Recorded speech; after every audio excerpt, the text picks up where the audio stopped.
So I was at work the other day, and I work at a ladies' clothing store, and a woman came out of the fitting room, and I asked her if she had found anything that was going to work for her. She said yes, but there was a shirt she wasn't going to take because she had a really hard time getting it off in the fitting room and would be struggling to get it on and off at home because of this. I said I could really empathize with what she was going through right now because I am dealing with something similar, frozen shoulder.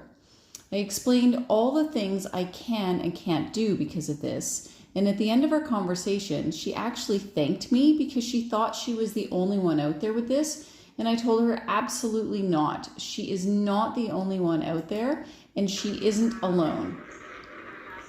My name is Debbie. I'm a holistic nutritionist, and I have 15 years experience. Being a holistic nutritionist means I look at the whole person, body, mind, and spirit. And today, as you can see and hear, I am taking care of my body and my spirit at the same time.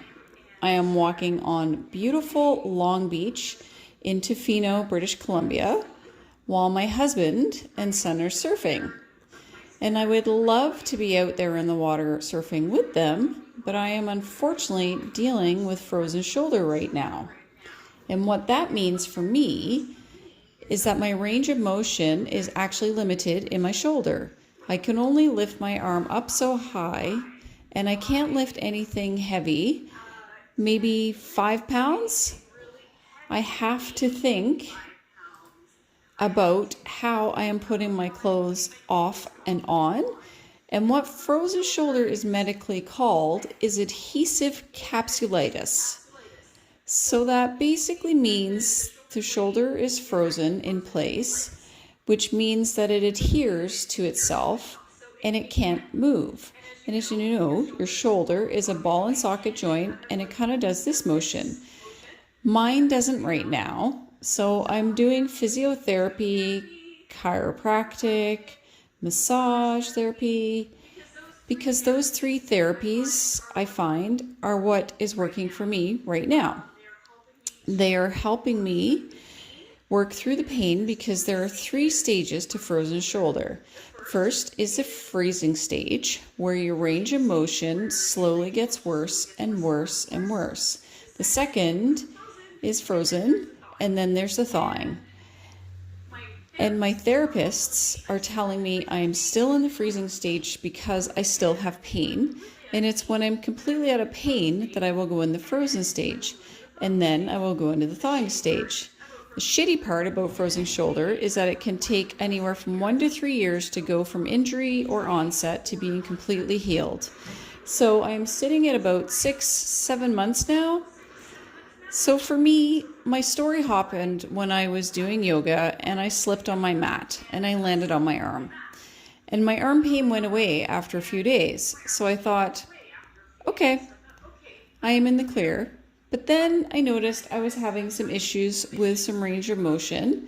And this isn't the first time that this has happened to me. This is the second time I've had frozen shoulder. So the first time it happened when I slipped getting out of my vehicle. It was winter. I had parked in the parking lot at work, and I was going to step out of the vehicle.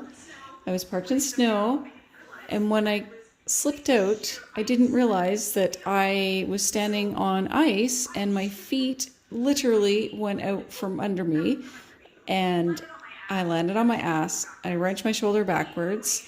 The pain went away in a couple of days, and I didn't really think much of it. It wasn't until probably 3, maybe 4 months later that I was noticing some issues, and I was in the shower and I was washing my hair and my hand couldn't reach back as far, and then as it couldn't reach back as far as the other side could.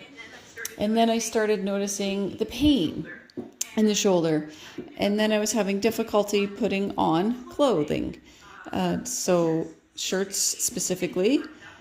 Anything that buttoned up was okay, but anything that pulled off and on over my head, I had real difficulty with. And I didn't know what frozen shoulder was at that time, so I didn't get any treatment for it right away. And it was probably 9 months before I actually got to see somebody. And by the time I did, I was actually in the frozen stage at that time. And I went to see a chiropractor, and that helped me then, as well as massage therapy. This time, as I mentioned, I fell doing yoga, and I was doing a move I had done hundreds of times, and I just happened to slip on my mat, and my feet went out from under me, and I landed on my arm. And because I'd had this before, I knew the signs to look out for this time, and so I was determined to get help sooner rather than later. So that is how the injury happened. The worst thing with frozen shoulder is that it happens more, or it's more common in women over 40, and they're going through perimenopause or menopause. And because women really haven't been studied in medical history for like up until like the last 20 years, they really have no sweet ass clue as to why this happens and why it's more common in women than in men. Men don't get this as often, but they do get it. But they haven't studied it because men just don't get it as often. So they think it's a hormonal problem, which it very well could be.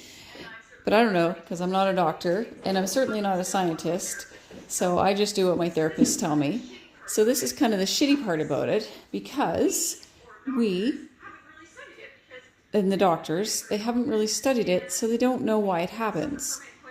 And maybe people have been suffering from it before. Maybe men suffer from it more than women. We really don't know a lot about frozen shoulder. And all they know is that the shoulder just encapsulates itself onto the scapula, and the range of motion is limited, and you literally can't do things you used to be able to do. And again, that it can take anywhere from 1 to 3 years to come out of it. Meanwhile, I'm dealing with this, and I am working, and I'm going for physiotherapy this time, as well as chiropractic and massage therapy. So with physiotherapy, they're giving me exercises to do to keep my existing range of motion, which hurts like hell when you're doing it. If you've ever had frozen shoulder, you will know this. And the chiropractic care is because you're overcompensating when you're moving. And every time I reach for something, I'm using my entire body to move through the range of motion. And this is throwing everything in my body out of alignment. So this is where chiropractic care comes in, because I need it to keep me in alignment so that I'm not throwing everything out of balance. The massage therapy is helping with the muscles, because with this I have a lot of tension and pain in my neck and my shoulder, and it's really, really tight. So I'm having a hard time with that. So those are the 3 pairs therapies that I'm doing, and they are expensive as hell. I live in Canada, for God's sakes, and chiropractic alone is $80. Physiotherapy and massage therapy are over $100. It's worth it to me though, because my health is worth it. And it's worth it because my health is worth it. I am doing everything I can to stay as healthy as I can for as long as I can. If you've watched any of my videos, you'll know that. So this is why I'm choosing to pay for it out of pocket, because I don't have health benefits.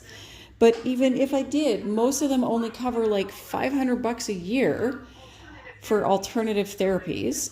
So it's not like drugs or prescriptions, that eyeglasses, shit like that will actually, cover more.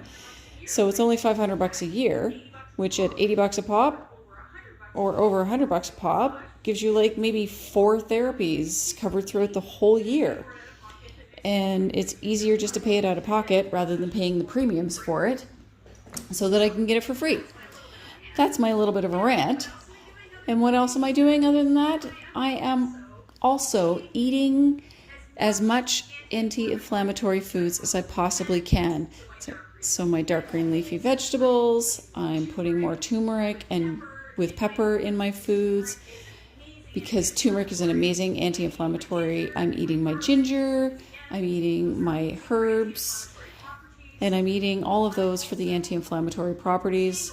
I'm also staying away from alcohol because alcohol has a lot of sugar in it, and sugar is very inflammatory.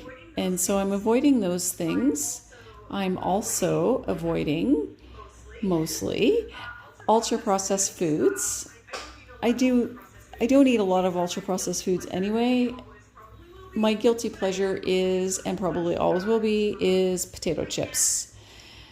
And I love the saltiness of it. I'm also trying to make my own foods more. And I don't do a lot of takeaway foods because it's not good. You don't know what's in it. And it's not cheap because I live in Canada and it's expensive as hell.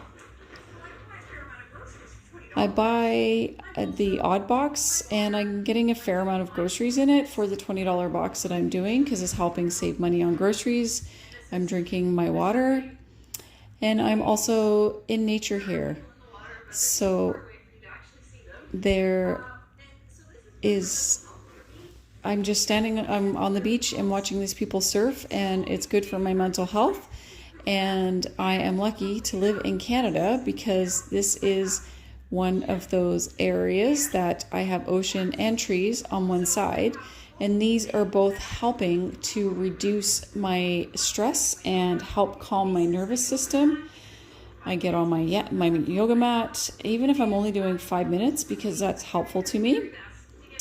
And I'm doing my very best to get as much quality sleep as I possibly can with this, but it's really hard with frozen shoulder because I'm down to like 3 positions that I can actually sleep in, and it's really uncomfortable.